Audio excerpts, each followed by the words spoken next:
alegria, mas para a condenação própria, meu Pai.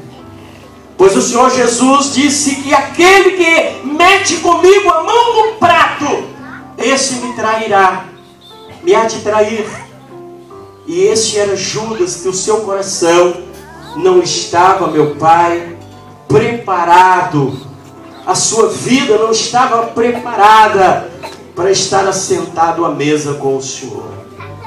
Mas que cada irmão, irmã, cada crente nesta noite que está aqui, vai participar da ceia do Senhor. Se alguma coisa, meu Pai, que tenha impedido os teus servos, ou que venha porventura impedir, que o Senhor esteja dando oportunidades a eles agora, de realizar um concerto com o Senhor, e tomarem esta ceia, meu Pai, não para a condenação, mas para que eles sejam fortalecidos no Senhor e no seu poder, em o nome de Jesus. Amém. Pastor, na hora de celebração.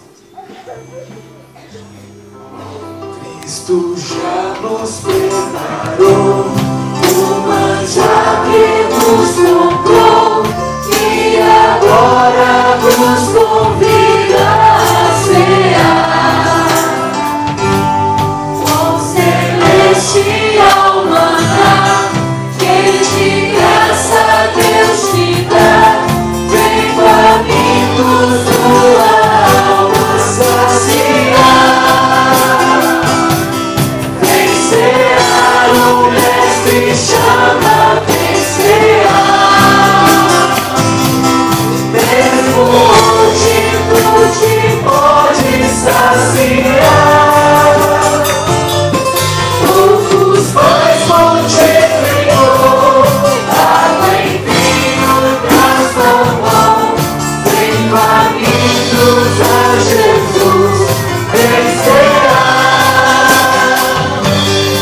25 a voltar, sem os crentes apanhar, mas Jesus nos manda outra vez partir.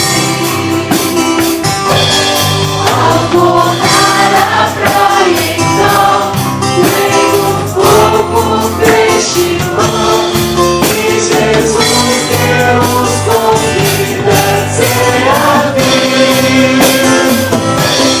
Vem cear, o Mestre chama, vem cear.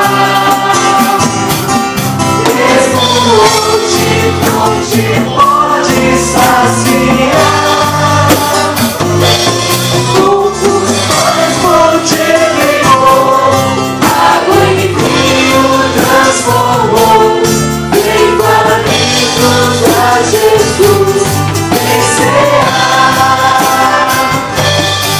Recebemos se achar, venha Cristo sem tardar, pois o vinho sem mistura Ele dá.